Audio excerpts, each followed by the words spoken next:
Hello, am I audible to you? Yes, sir. Yes, sir. Fine, fine, fine. Thank you so much. Yeah, good morning, everyone. Uh, I'm the Good admin of morning, sir. Litmania Literature, Sharukh, and coincidentally, today the speaker is also Sharukh, so that's sheer coincidence. But now, let us begin the session. In the meanwhile, participants can join the sessions in between. And before moving on into the session itself, uh, let me talk about the group because many people have joined this Litmania literature recently. So I would just like to tell you that we are a group of scholars who are running this Litmania literature with a common goal that we are going to help you out, whether you are pursuing your masters, graduations, or you are running after this UGC-NET. So we are always there to help you out. And this motto and why we are doing this is because at our time there was no one to help us. So we don't want to feel the same heat for you also. That's why we are coming with this idea. And also you see, at our time there was not so much, the world was not so much digitalized. That was another reason why we have faced so many issues. But now, with this coming of this online world, you can access everything without paying anything. So having said that, let us introduce the speaker of today's session, Sharukh Rahman. He is, as you all know, that he is a research scholar at EFLU. He has pursued his master's from BHU, and during his master's, he has qualified GRF. So it's not like that after finishing his master's, he has qualified GRF, and he has qualified it in his first attempt only. So that's the dedication, and that's why he is here. He will help you out, ask your queries. You can come up with all the questions that you have, and you can also ask some question. Is suppose if you have forgot during this session that what you want to ask, then you can post your queries on the group. He will certainly come back to you. So on that note, I will hand over the panel to Sharukh. Sharukh, are you there? Yeah, Yeah, thank you so much for joining us. Now, session is all yours. yeah. It's my pleasure. A very good morning to all of you, and thank you for giving this for giving me this opportunity to talk about. So, dear participants, today I'll be talking about how to prepare for UGC NET JRF, and I really want this session to be interactive. Well, I want this to be a dialogue rather than a monologue. So, if you have any queries, you can write in the chat box. I'll try to address as many questions as I can at the end of the session. In between, even if you have any immediate doubt at a particular point, so you can raise your hand. I'll reply. Okay. Then mind change the slide.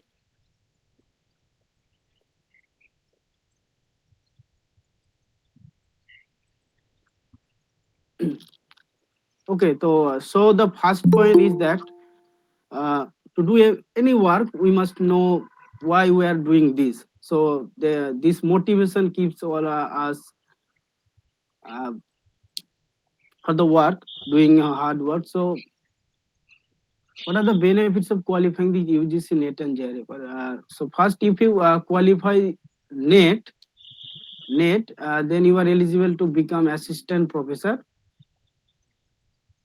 So there is a SET and NET. So if you qualify SET only, so you are eligible to become an assistant professor in a particular state, of which state you qualify the SET. And in NET, UGC NET, if you qualify only NET, you are eligible to become an assistant professor throughout the country because it is a national level test. And if you qualify JRF, so there are additional benefits. You are equally eligible for becoming an assistant professor as well as you get funds for your research. So for 5 years. It is maximum period of you will getting fund for 5 years. And the interesting thing is that you only qualify JRF once. So even if you are into PhD, so after 2 years you are supposed to upgrade from JRF to SRF. But for upgrading, you don't need to appear again for this NET exam. So if you qualify JRF, just throughout the period of 5 years, like it amount nearly over 20 lakhs. So now if you are doing MPhil and then after PhD, there is also in MPhil you get 2 years, and then if you are into PhD, you apply the same. There are misconceptions among people that if you apply your JRF certificate in MPhil, then you will not be able to apply it in PhD. Uh, that's not the thing. In fact, there are so many myths circulating among the people about PhD research and all those things. I'll be talking about all the myths. Like I'll try to demystify all the myths about PhD research in upcoming sessions. And additional benefit of if you qualify JRF, that some institutions, some central institution, and NIT, IITs, they sometimes exempt the JRF candidates from appearing from in the entrance exams. So these are the benefits that if you qualify, always go for JRF. Like you have to do it. There is no escape from JRF. Even if you qualify, get only, then you are eligible to getting admission into in IITs. But you have to do NET and go for JRF. Next slide.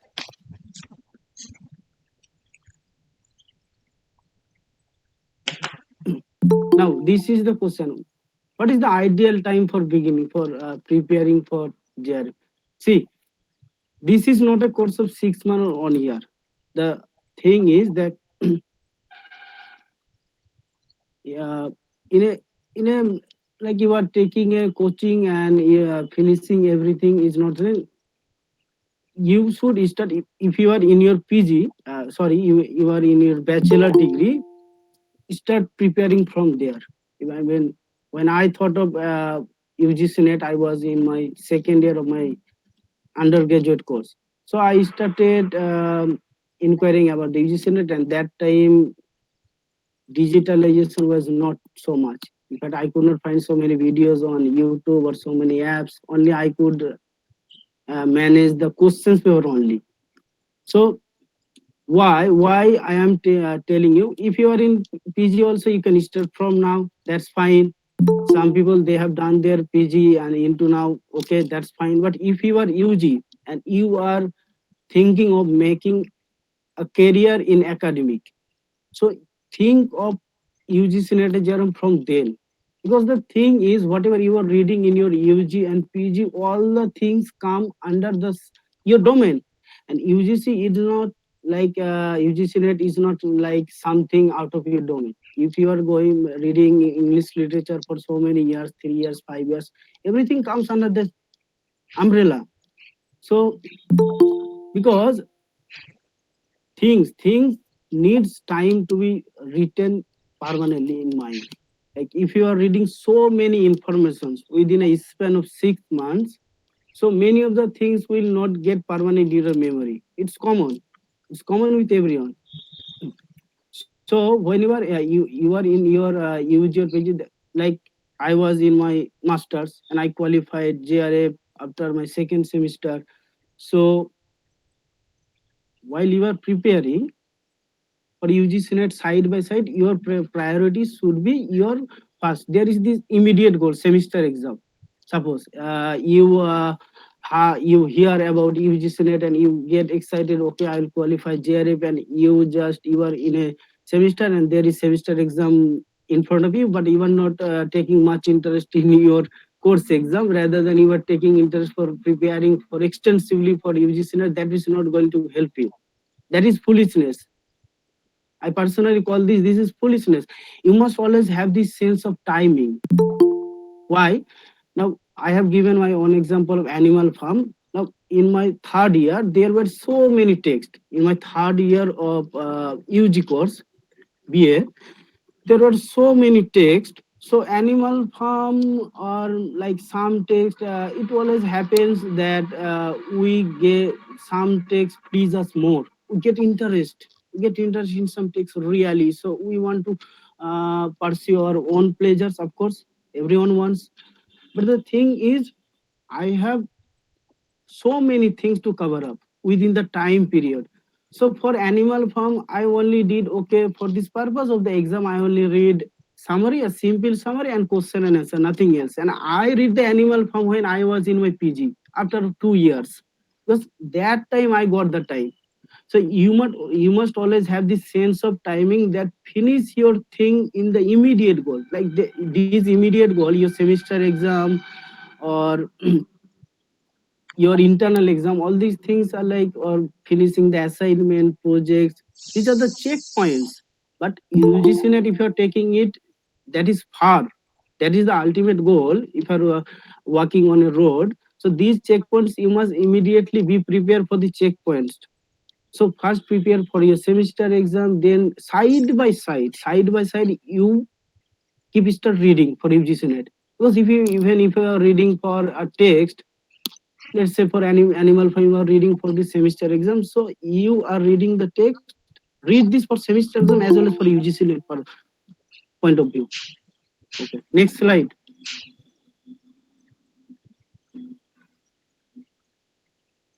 This thing. Now, when to appear for the exam, am I really ready? Now basically the criteria set by UGC is that you are eligible from your admission into PG course, you are eligible to appear in the UGC-NET exam. The only requirement is that if you after you qualify UGC-NET, you have to complete your PG degree within 2 years. So we all do that. PG degree is of course of 2 years. So from the very first semester into your admission into PG, you are eligible to appear for UGC-NET. Now, this gaining experience, this press term is ridiculous. Yeah, this is a convention among the people, not only like aspirants of UGC-NET, but other competitive exam as well. They just casually fill up the form and okay, let's see what happens in the exam hall.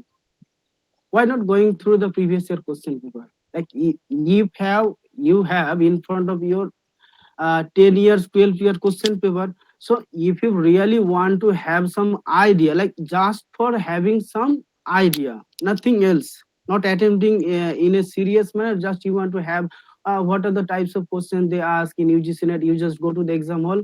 I would not recommend this. I never do this for any type of exam, whether it is your semester exam or UGC-NET or MA entrance or PhD entrance or GATE. If you have questions paper of previous year, then go through them first, and then be prepared. Like we have some minimum preparation to go into the exam hall. Now there are these unprepared candidates who go on attempting exam but avails nothing, or even they get success, it is like too much late. Like after there are so many people I have come across after attempting 5 attempts, 8 attempts, they are not even able to qualify NET only. So don't go for this many attempts. Keep in your mind that not just for the sake of to know about what is the experience. No, never do this. Okay, next slide.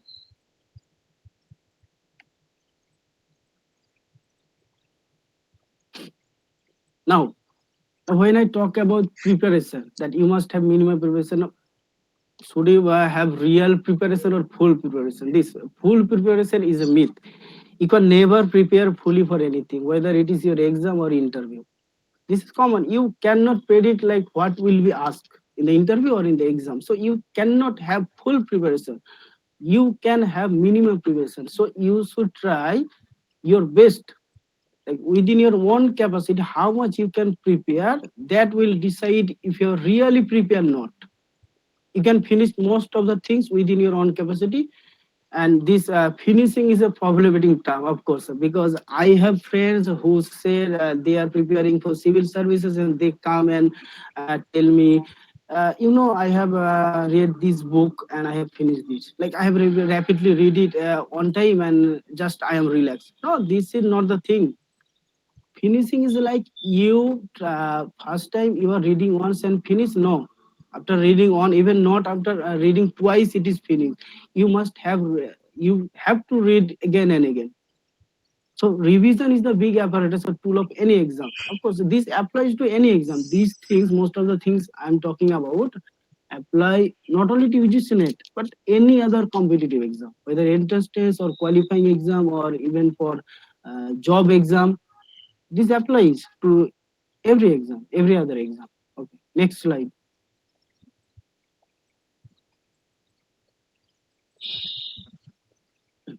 Now, this thing I have included. Basically, this is a concept from research, but you will understand how you are supposed to read.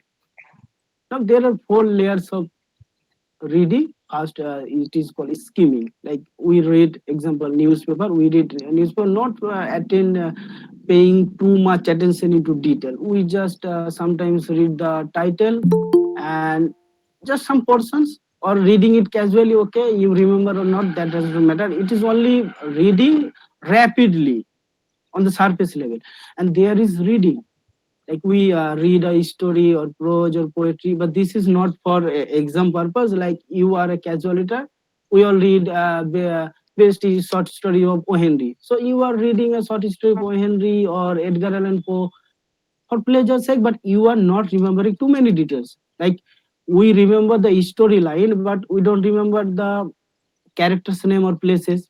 But when you do study, and this applies to your professional courses, you are in PG or UG, you do analysis. For example, literary criticism. Now you are reading a poetry, a poem. You are reading the poem on the surface level, then paying attention to each and every word.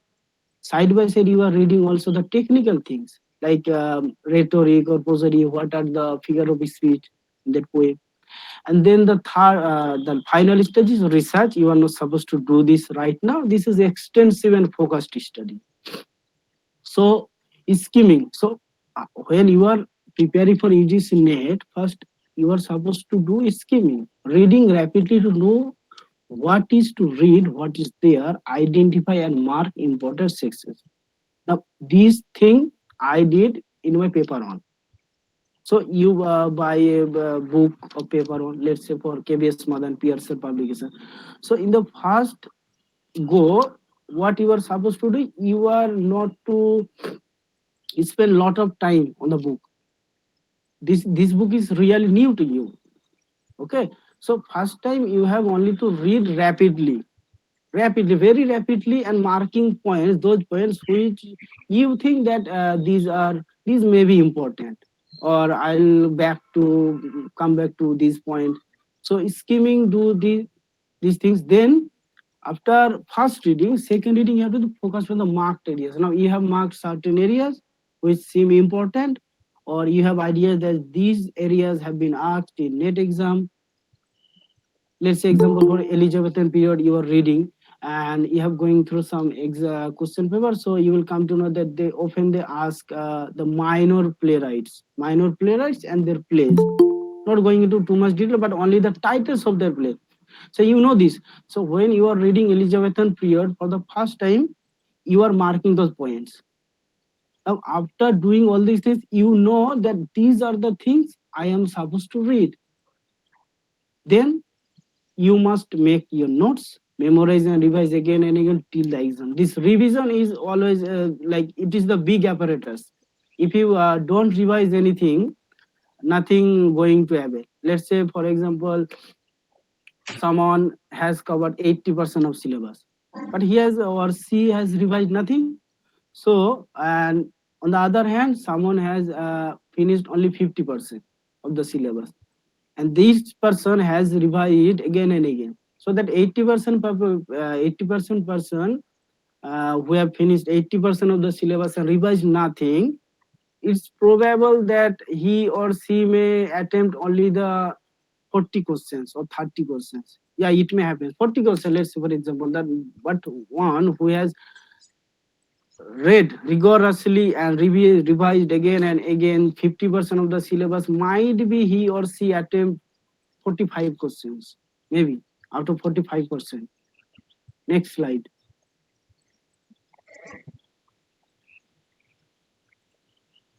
Now, this thing I always advise to my juniors or those who come to me for how to prepare for analyzing the question. This is very, very important. And this is the thing I have seen among my friends, among my familiar ones, that they don't take it seriously. But this is really, really serious things.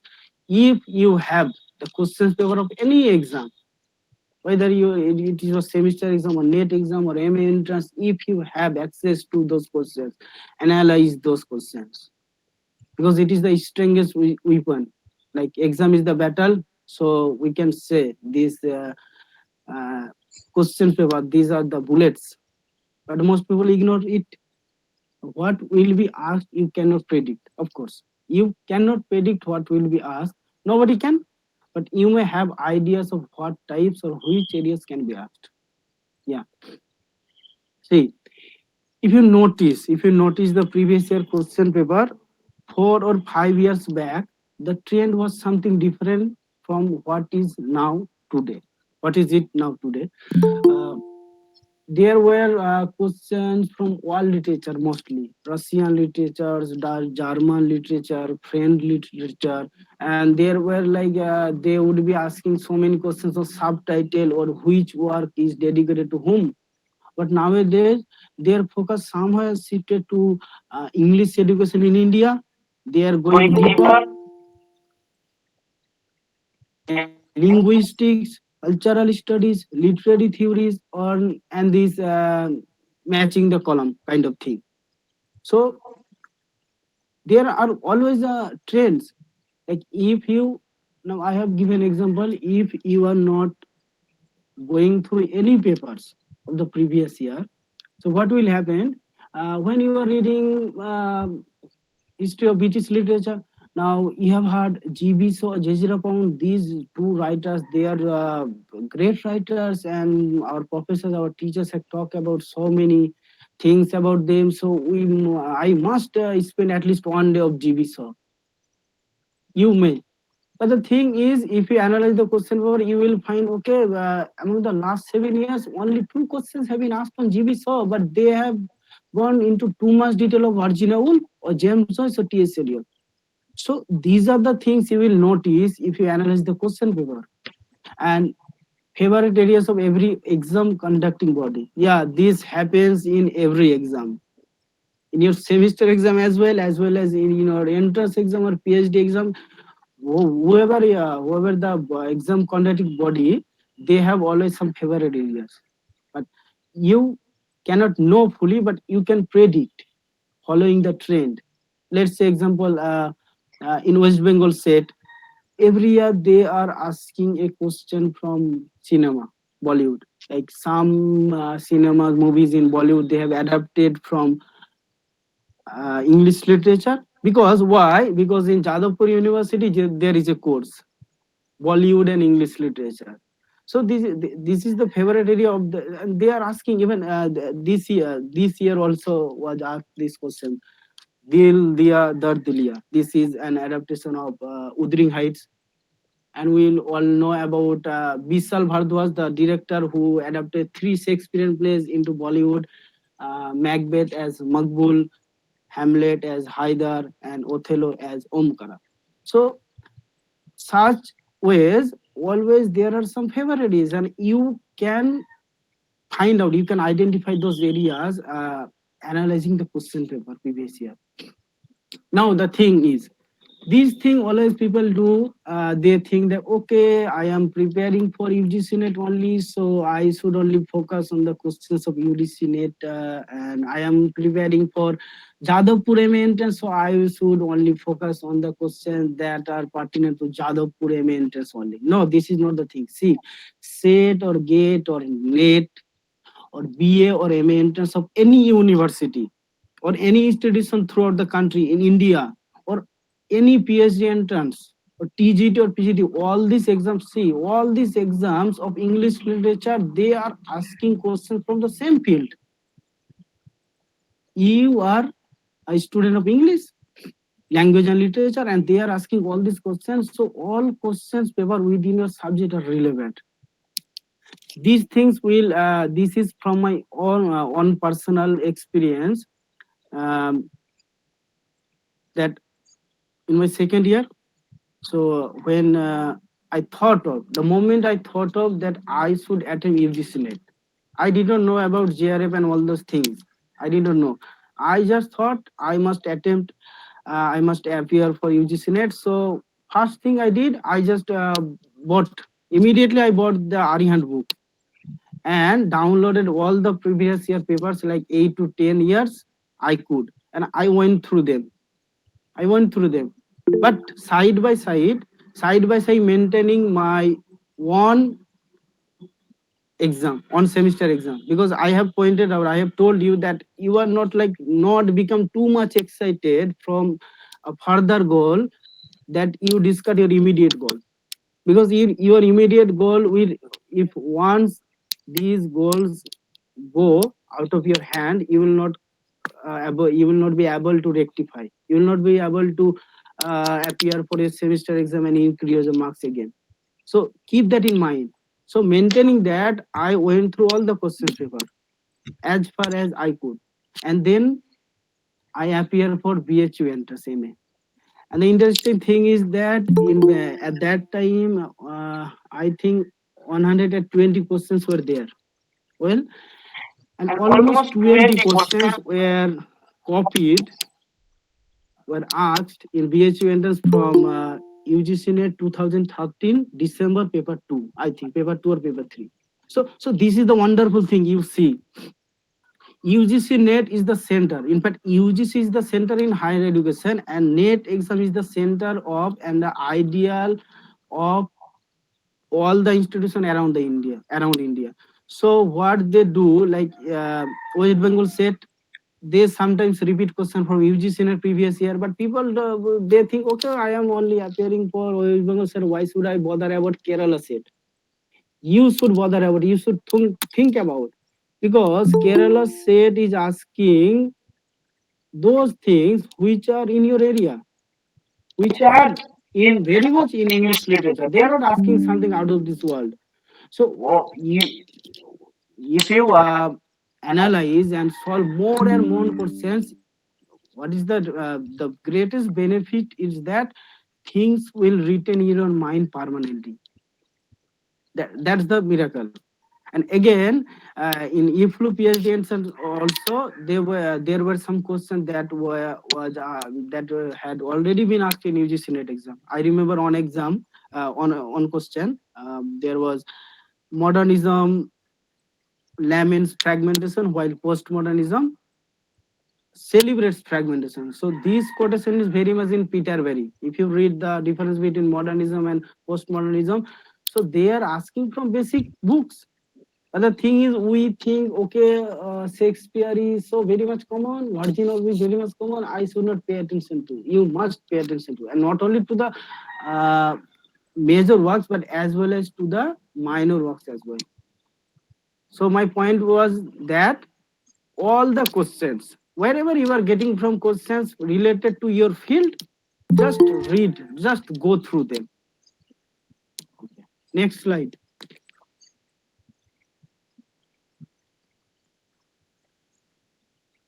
Mahin, next slide.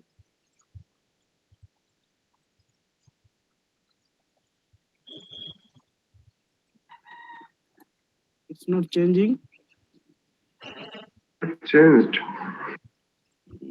It's not showing on my screen. Why?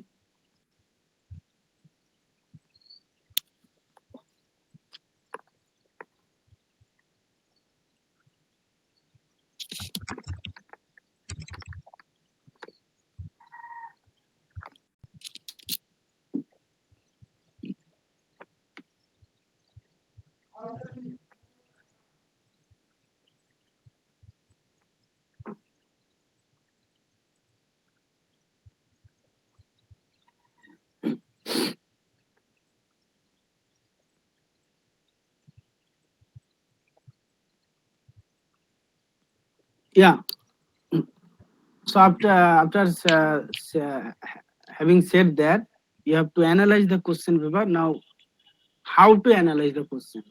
First, think of all the four options. What is the link among them? If they have asked a question, now when we solve question paper, most of the people, they do the thing. Okay, reading the question and I got the answer among these four. This one is the right answer, and just pass off the question. No, you are not supposed to do that. If you have they have given four options, so there must be some similarity or dissimilarity, something category that relates all the four options. If they have given four writers and one is the answer, so you can assume that the three other writers, they are also important. So this is how you are going to get ideas, like what can be asked in, what may be asked in UGC-NET. You cannot be sure, but you can have some ideas after analyzing question paper. So think of the four options and how many more questions may be asked from the same type of question. Well, let's say example, they have asked who among the four options is not university with. So this is the question. You get the option. So you think about yourself, how many more questions can be asked from this type of questions. So they may ask about what is university with and who are the university with, on when were these people, which period do they belong, or university which this term was used by whom, coined by whom. So in this way you can think about every question. See, this is time consuming, I know that, I have done, so I know that. So I suggest you that if you have lots of time, if you are in your UG course, or you are in the first year, first semester or second semester of your PG, then do this. You have time, read everything about the topic asked in the question. I said, like how you will get ideas.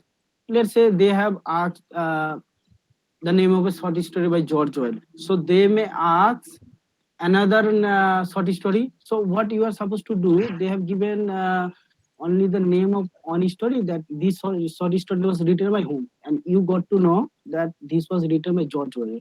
So you can assume that they may ask about other short story as well. So you write on internet famous short stories of George Orwell, and you just note down the names and keep revising, keep revising, keep revising. So if they have asked about George Orwell short story, they may ask about Virginia Woolf or Ernest Hemingway or O. Henry or Leo Tolstoy or Edgar Allan Poe. Now, second, I have given only few example I could give, uh, like popular literature. Sherlock Holmes, yeah, they asked a quotation from a Sherlock Holmes story 2 years back, I think. So the moment they have asked about Sherlock Holmes, you predict that Sherlock Holmes belongs to popular literature. Nobody teach in university classroom about Sherlock Holmes. So if they have asked about Sherlock Holmes, so they may ask about other popular characters as well. So Agatha Christie, she has written so many detective stories, or yeah, Jules Verne, Tintin. In fact, West Bengal said this time they had question from Jules Verne and Tintin comics as well. So you can predict this way. Next slide. Now here I have given two examples, practical example of how you are supposed to do the analysis of a question. The following is a list of key critical terms, which is the correct chronological order of their formation. Now, B is the answer, the unconscious, Lang, heresy of paraphrase, and reference. Now, you are going through this question and you just remember the chronology. No, you are not supposed to do.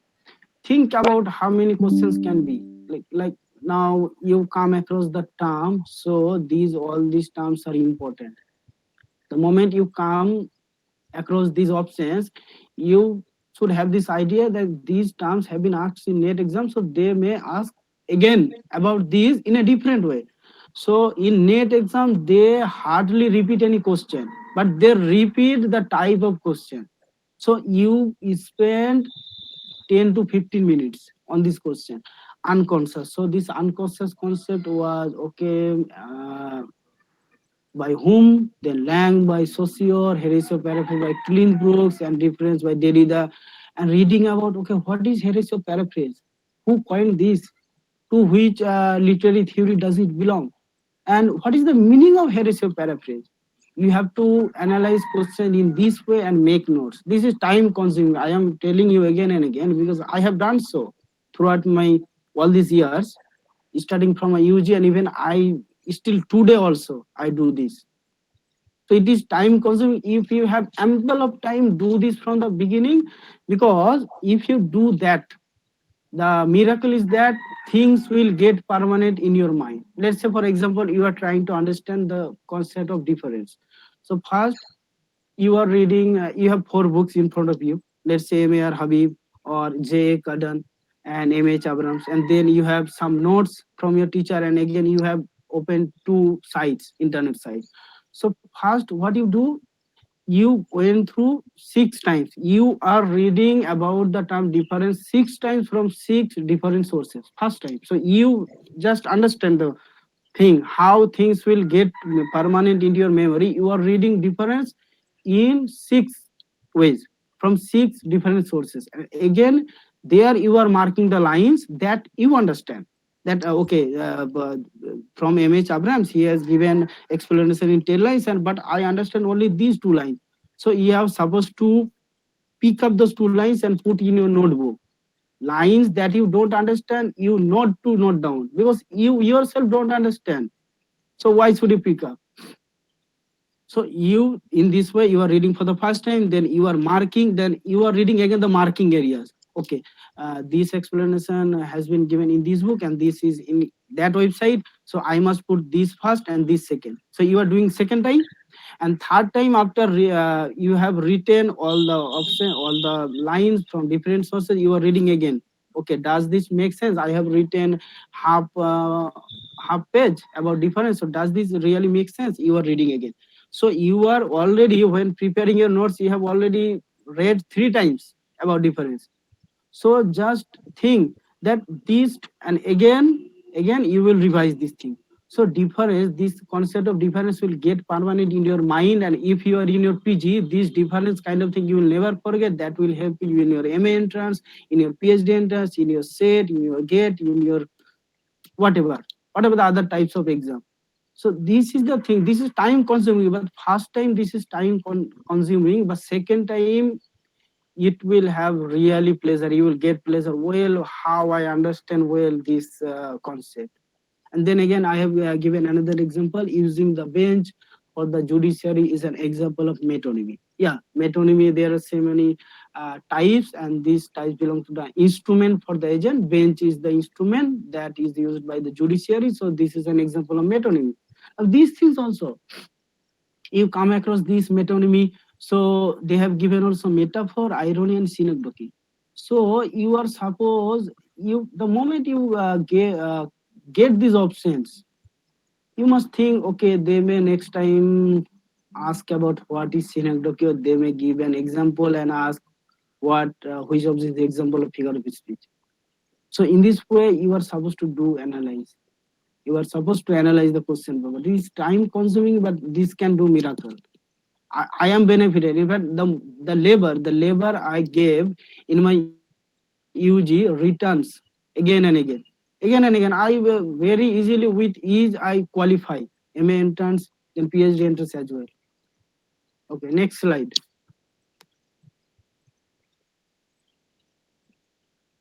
Next slide. It's not changing on my screen. Wait.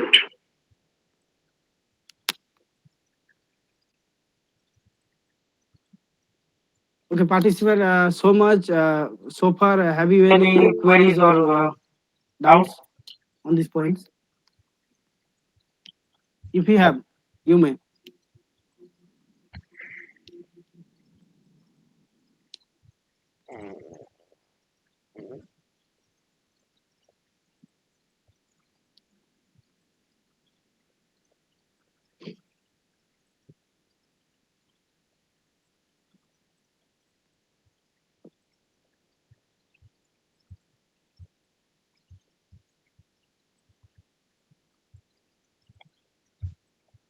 Yeah. So I have already talked about making notes. You are supposed to read the question paper, going through and making notes. See, don't go for others' notes. This is a trend I have come across in groups on social media. People they ask me, okay, brother, if you have any notes on this topic, ready-made notes. No, prepare your notes. And this I have already pointed out that time consuming, but remembered easily because because your note is like it is all yours. So your mind already have gone through it twice or thrice already. So if you are making your own notes, that will help you really. And you can do this thing like think in a larger picture, not be narrowed about like I am only going to attend the semester exam and then set exam and entrance, PhD entrance or UGC-NET. Think of the larger picture that you have thought if you have planned to make a career in the academy, like you want to be a lecturer or a teacher or professor in English literature. So as a student, this may be allowed that as a student you don't know about Indian literature or French literature. You may excuse to others, okay, I did not have Indian literature paper in my MA or UG. I did not have phonetics, so I don't know about. But think of in the future, in the far future, when you are a professor, you are teaching to undergraduate or PG students, and you are supposed to read a phonetics class. You cannot say to other faculty or the students, dear students, I do not have phonetics in my UG or PG course, so I don't know. You are not. You are supposed to read. You are supposed to teach and learn and teach. So make this habit that nowadays all the exams are objective type. This is firstly the benefit is that all the exams have been objective, so you are only to take as many information as you can within your own area. So make your separate notes on notebook for literary theory only. So whenever you are reading literary theory from this or that area, you keep noting things on notebook for British literature, another for only figures of speech. Keep this kind of thing, and this will help you always. This will help you. Like even when I was going for a PhD entrance. So what did I do? Okay, I have already notes in my UG. Then MA entrance, I have made some another notes. So I okay, let's see, revise all those things, and all those notes are always with me, and these will be with you always till the end of your life, till the end of your academic career, you can say. Next slide.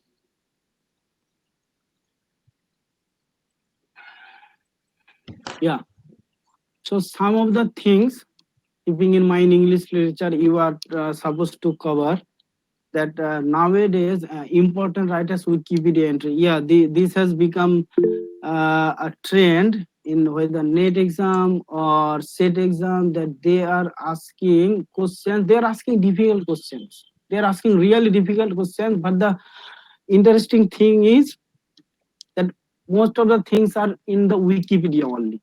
Yeah, Wikipedia has become nowadays like you cannot. It has become like M.H. Abrams' book. This is a type of Bible for English literature. So Wikipedia is nowadays becoming, keeping in mind, yeah.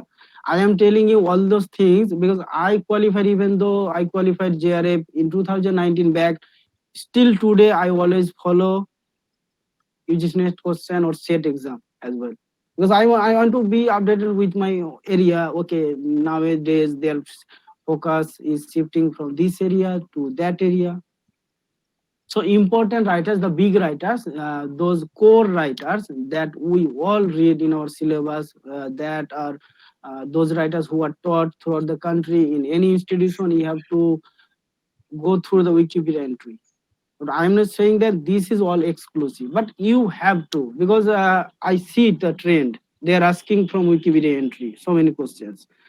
Now, regarding the novels, fiction is you have to, like, these are the some points I have pointed, I have noted down that you are supposed to read.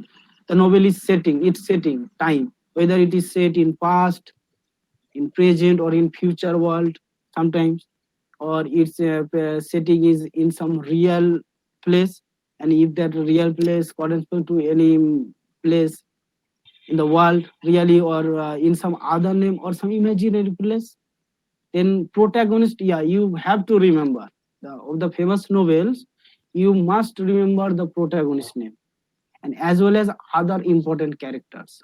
Yeah, there are some characters other than the protagonist who have become famous. Let's say example, Miss Habisam in Great Expectation for her eccentric behavior. Then we have Tony Lumpkin, this funny character in She Stoops to Conquer as well.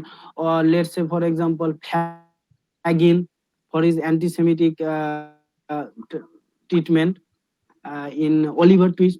So in this way, you are supposed to read about certain characters along with the protagonist name, and of course read summary. And this summary you can read from Wikipedia. I'm not assuring you that reading Wikipedia will cover up everything, but this has become nowadays a basic reading. From for the very first beginning, you are supposed to read about Wikipedia entry, and then you make notes from another other sources as well. And then famous poet immortalized. Nowadays, they are asking in matching. They give some, and they ask most of the time Elizabethan poets are really important. So you search famous poems of John Donne first. You write down and then go through the lines, and some of the poetry you have, some of the poems you have covered up in your UG syllabus, PG syllabus, then revise again. Don't be like overconfident. Okay, I have read this, and they are asking minute things really. They are asking like into his chemistries, what are the name of the rivers.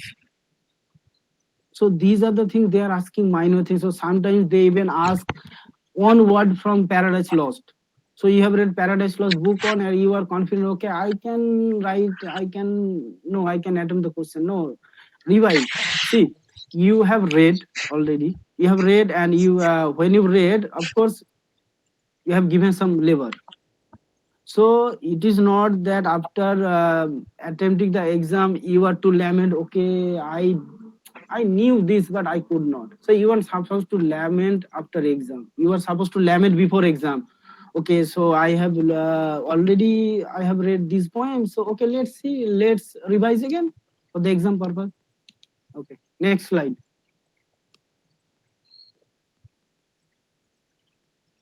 Now these materials or books, and this is the very crucial point that people often ask. All these things are, they seem sometimes nonsensical to our people candidates, and they just are okay, you have qualified JRF, you are net JRF, you are PhD scholar, okay, suggest me some books.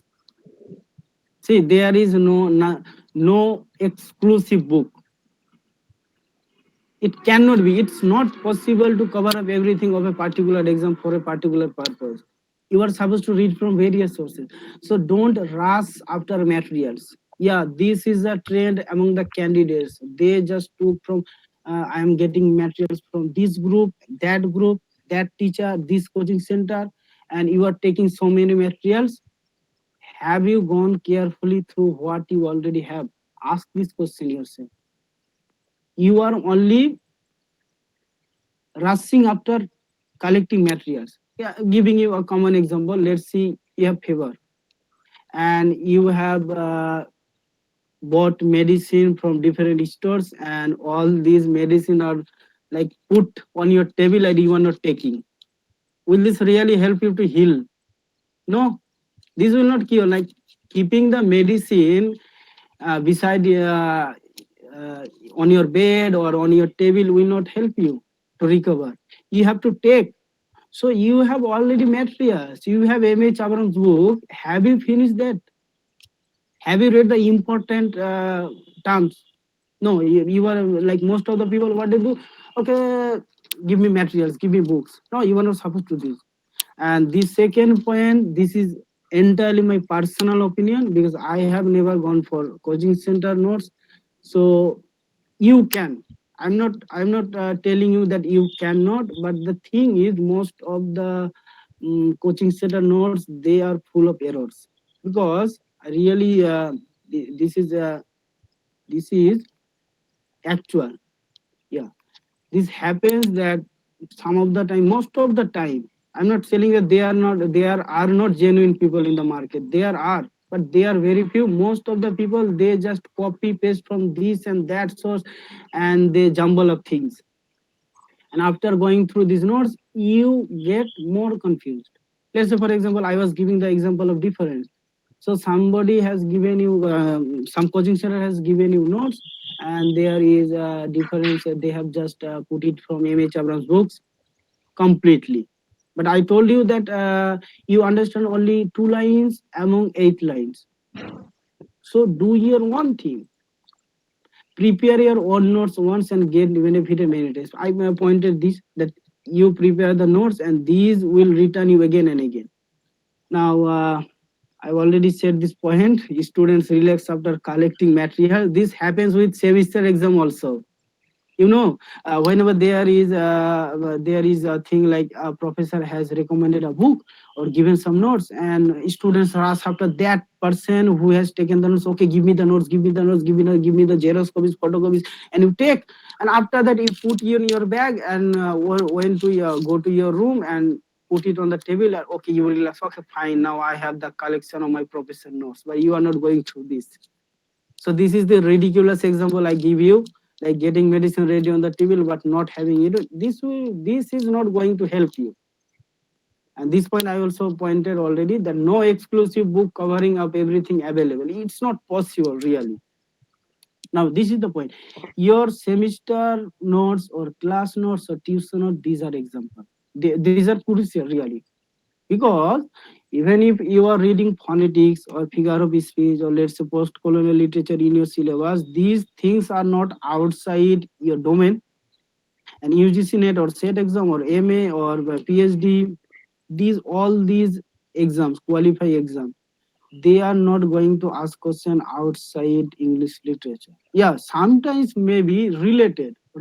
Sometimes they ask questions from philosophy, but you will see that somehow that philosopher is related to literature somehow. So no text is outside the exam. So you are supposed to, because your tuition notes, class notes, semester notes, you have already gone through and you understand well. So from there, suppose you have um, an explanation of difference 3 pages. So from there, you read again, you take your note again, tuition note or class note, and from there, okay, go through again 3 pages and summarize the main point in 2 to 3 lines and write it in a separate notebook. Then you are preparing for your competitive exam. Next slide. Now, still I have, because there are no exclusive book, and still I must recommend. I know this is the requirement of the candidates, so I have this Amar Ujala Solve Papers. This book I read. In fact, all these books, I never recommend a book that I have not gone through. People sometimes I have seen, there are people, they will just recommend you read David Digest, read David Albert. But telling you, friend, David Digest is an amazing professor, amazing scholar. He has written extensively on English literature, but David Digest is like really futile for UGC-NET exam, really futile, telling you. But David Digest is a wonderful book if you are supposed to write a subjective answer, 10 marks, let's say 10 marks or 15 marks answer, 7 to 8 pages or 12 pages. That book is really, really wonderful. But keeping in view the competitive exam, that is not going to help you. So Amar Ujala books, these books has given that I told you how to analyze the question. Yeah, they have given in this way. They have given the question, then solved the answer, and as well as they have given explanation for all the 4 options. So you can go through this book or any other type of book which has explanation in this way. I recommend. Then there is this book, Muhammad Samim Emerald Guide to English Literature. You may get it on Amazon. Yeah, this book I read.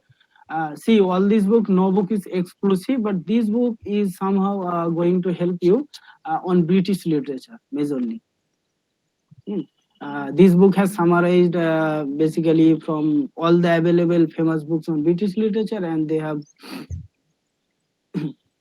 have summarized one important point, that Edward Albert is important, history of English literature. See, Edward Albert, I read it many times when I was in my UG, then in PG, and then preparing for UGC-NET as well. Because why? In Albert, they have given this point. First, the social background, political background, then features of literature, and they have pointed out who are the major writers, what are the major writings, who are the minor writers, and what are the minor writings. And these will going to help you, because in NET exam or any other competitive exam, what they do, if they are asking famous writer, big writer, major writers, or William Wordsworth or Coleridge or Shakespeare, so they are going for minor works. Because what happens nowadays, because of this boon of internet, we all know, we can have any type of information about any writer. So nowadays they are thinking that, okay, William Wordsworth and these five or four poems everyone reads, so we should ask some questions on some works which like only very few people read. So in that way you can figure out the minor writers. And in NET exam there is this tradition I have been following, that for the last 3 to 4 years they are asking minor Elizabethan playwrights as well as minor Victorian novelist, because everyone will read about Great Expectation, Oliver Twist, Charles Dickens, everyone will read, but they are asking some questions from minor works and minor writers, so this will help. And W.H. Hudson outline history of English literature, if you are at the very initial stage, I recommend this book to you. This is very short in size, very short in size, and this book has covered only the major writings and major writers. And moreover, nowadays we are having this syllabus of NET uh, divided into blocks: poetry, short story, drama, non dramatic literature, or non fiction. So W.H. Hudson has done this already long ago. Like, of course he was not thinking about UGC-NET, he was writing from his own perspective. Then M.H. Abrams, this book you cannot skip in your life, if you are a student of English literature. You have to. This is a Bible of English literature. Even if you are in research or postdoctoral research, or you are a professor, you are a student in PUG or UG or PG, you have to consult this book, M.H. Abrams. And along by and side by side, I have suggested a J.A. Cadden Dictionary of Literature. Why? Because M.H. Abrams for beginners it's difficult. His language is a bit tricky and difficult. Yeah, I got the impression when I was reading for the first time in the first year of my UG. I was then only exploring what is English literature, so I did not understand. Now after so many years, I can understand to some extent. But J. Cadden book is really its language is very simple. Then from literary theory, some of the books I have pointed out, that Peterbury, yeah, beginning theory, everyone suggesting, and I also. Yeah, and this title, beginning theory, is really justified, because if you are a beginners for literary theory, yeah, this book is a beginning for you. Then Charles Batchelor, Literary Criticism and Introduction to Theory and Practice. This book is so important because these books, you can say, short type of book, like M.A.R. Habib, he has written so extensively. Where is the slide?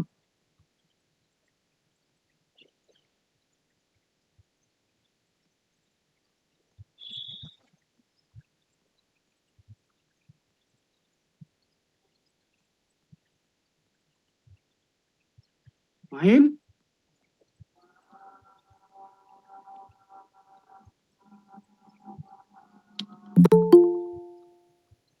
Mine, are you there?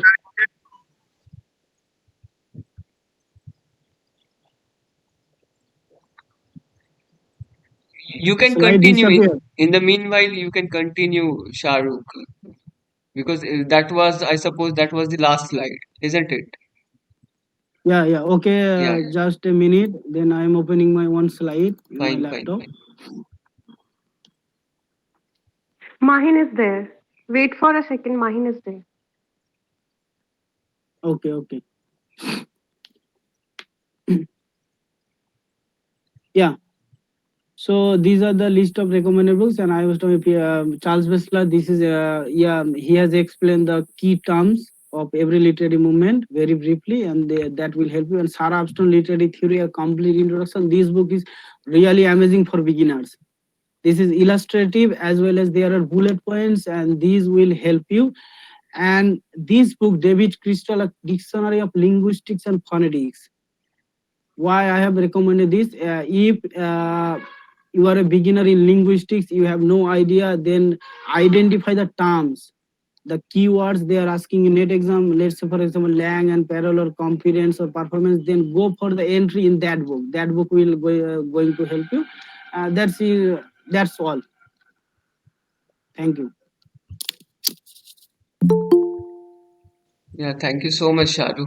There are a few questions in the chat box I can see. So many of these friends are Okay. asking from where to begin. Which book should I choose in the beginning? Yeah. See, there are so many topics, so I cannot say this exactly like from beginning this. Yeah, you have read in your UG about English literature, so finishing of course you must have first the basics knowledge, the basic knowledge. See, they were not going to ask about who wrote Oliver Twist. Who wrote Oliver Twist, they will not never ask you, but you have to know, because this is the very basic things. So basic things of every topic. There are basic things of every topic. Like if you are reading literary theory for the first time, so let's say for example you are reading Peter Berry, so you will understand some of the things, and some of the things will be gone with the wind. It happens with everyone, even me.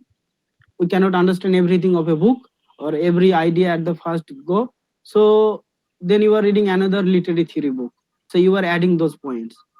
So in that way, of course, you start with easy things. If you are a really beginner, then you finish first the history of literature, British literature, then go into Indian literature, American literature, and gradually you shift to the technical things like the rhetoric or prosody or linguistics. These things are really bit difficult to understand if nobody teaches you all the time. Like if you never have read phonetics, then it's going to be a bit difficult for you. Okay. And next question, what was? Fine. Um, One participant is asking how to prepare for contemporary writers or the recent trends. yeah, yeah. This is the thing that you will not get in books because they are contemporary. Um, Recently, Amitabh Ghosh wrote a book on climate change.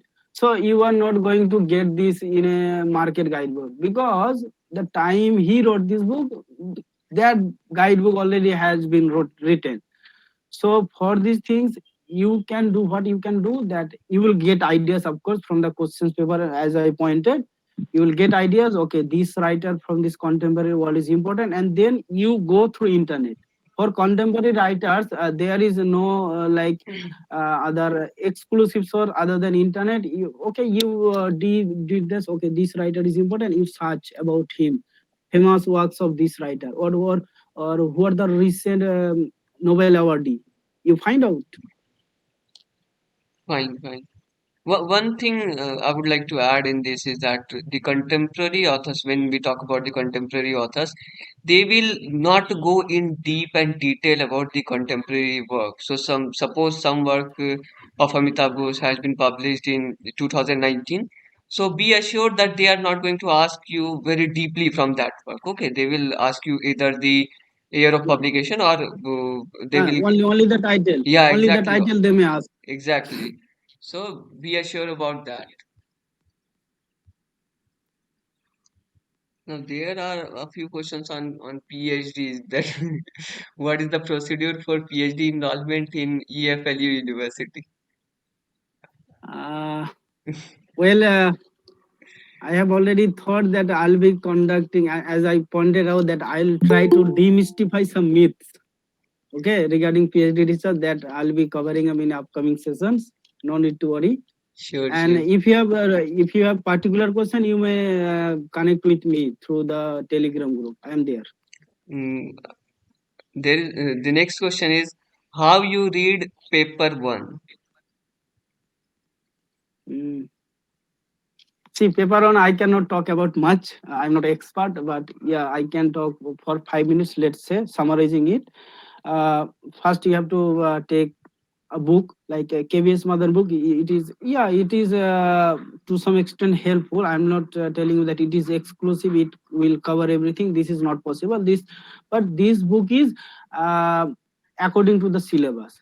So I myself have read this, and I recommend to all of you read this. And this book you have to read in that way. I told you that first do the skimming reading to know what are the things in data interpretation, what are the things I am supposed to read in people and environment and higher education, then mark those points reading about. And again, among the 10 options, you must have like command in 6 topic as well, according to the because we literature student, most of the time we face problems in mathematics, DI, reasoning.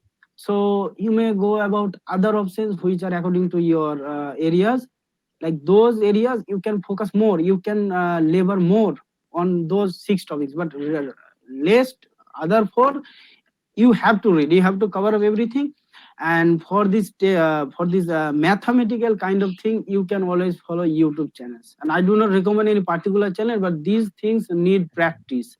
So you just write about on YouTube, okay, shortcut tricks or short tricks on profit and loss, or how to solve DI. So there are amazing teachers really, like Wi-Fi study there is, or Talbir Singh. So there are so many YouTubers. They are giving shortcut techniques to solve, and these things need to be practiced. Any Okay, other so question? Srinivasan is asking, can we have the proper decoded syllabus? Proper decoded syllabus. Mm. So, see, the thing is that how we are going to decode this syllabus? If you have been through the question paper of this year, you cannot actually decode the syllabus. They are playing with the pattern. So instead of Yeah, focusing on decoding the syllabus, what you can do is that whatever major or minor authors that you have had in your syllabus, or that you are getting also from the Telegram groups, because we have also shared the important list of important authors in our Telegram group. So you can read those authors without skipping. That thing you can do, but especially decoding, there is no any kind of decoding kind of thing, because you see earlier before 2017 you could have decoded the syllabus, you could have, but not now. You have to read almost everything, and like Sharukh said that even after reading everything there are something that you will not be able to cover up. So that's the thing. Don't think that I have left these authors, these writers, and these literary movements. It's not possible. How you are going to cover so many books, and then you will be assured that okay, I have read 500 books. Now I can means sit in the exam and I can perform well. You cannot means even after reading 500 books, you will be confused that there is a single book that I have left. So that is happening. yeah, of course. You have pointed well. Like instead of thinking uncovered area, focus on your cover area and revise again and again. That will only increase your anxiety and depression, nothing else. So even I am JRA and I am qualifying this on that. I don't have knowledge of everything. It's natural. A person cannot cover up everything. Exactly, exactly. So, Sharukh, I have a suggestion for paper one. As Yeah, Sharukh has yeah. already, yeah, actually, Sharukh has already discussed it. He said, like, go through the previous year question paper.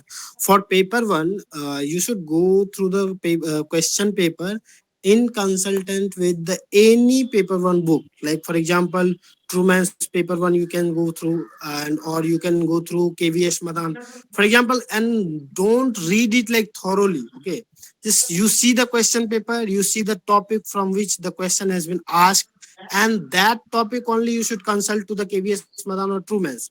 And this strategy will help you a lot. I think so. Yeah. Yeah, thank you, Krishna, for your Yeah, valuable feedback. yeah. I forget to point out one thing. Like most of the time, candidates what they do, they buy some practicing books. Like there are some 2,500 or 5,000 MCQs, and they start solving. No, you are not supposed to do this. You are supposed to do this only at the last moment. First, cover up your basics. You have not read English literature from beginning to Chaucer to T.S. Eliot, and you are solving randomly. This will only mess up things in your mind. First, make strong your basics. You must have the basic knowledge, and then only questions are only to check how much you have progressed. Fine, fine. Yeah. Yeah. Any other questions, Swagat doubts, queries? Swagat Mohanty is asking, the more we read, we find there are yet things to be covered. So what should be our strategy? Again, this is the same question, Swagat. So what you can do is that you cannot be always assured that you have covered everything, or you can cover up everything. Okay. So don't panic in such situation. Just revise, like Sharukh said, just revise whatever things you have already read. And you see, when you are reading, suppose you are preparing for MA entrance and then PhD entrance, then you are preparing for GATE and then NET. So while during your preparation, you actually add many things to your episteme.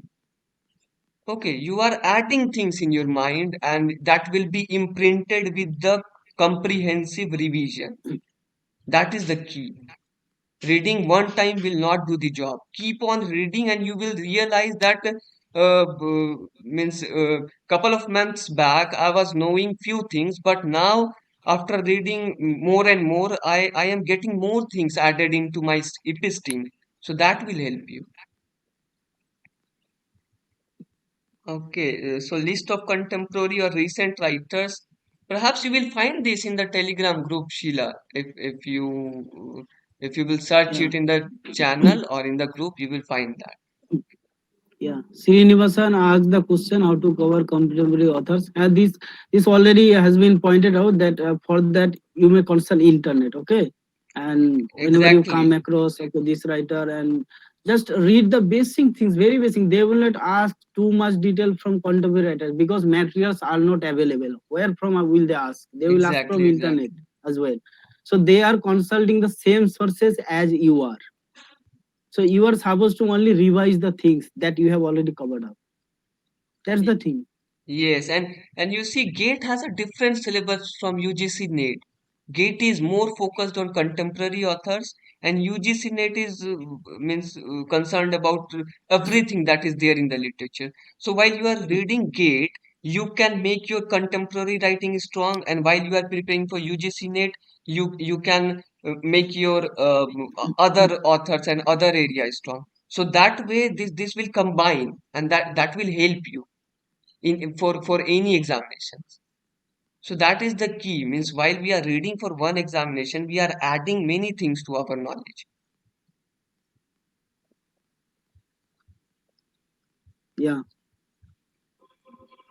Fine, I guess there is no questions. no other queries. Yeah, Yeah, you can, if you have any doubts, you can post it in the Telegram group.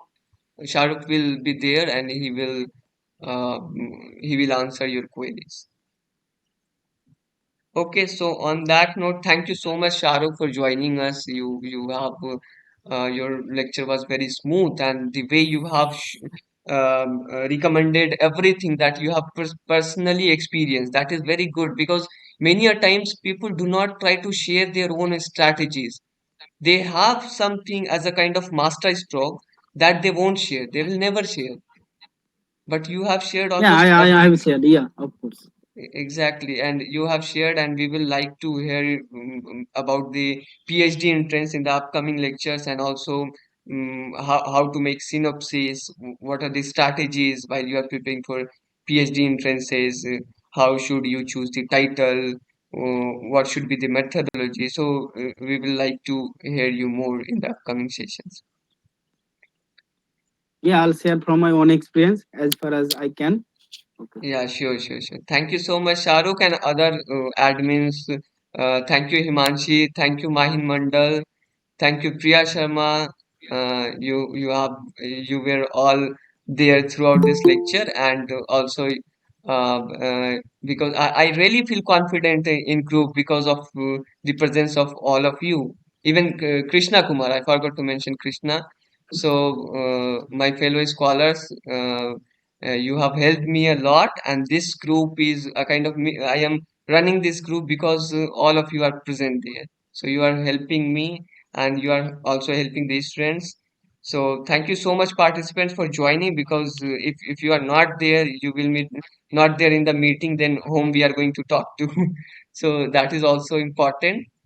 So on that note, let us finish this discussion. We are planning to conduct more lectures in the upcoming session. We will let you know via group. Thank you. Okay. Thank you all.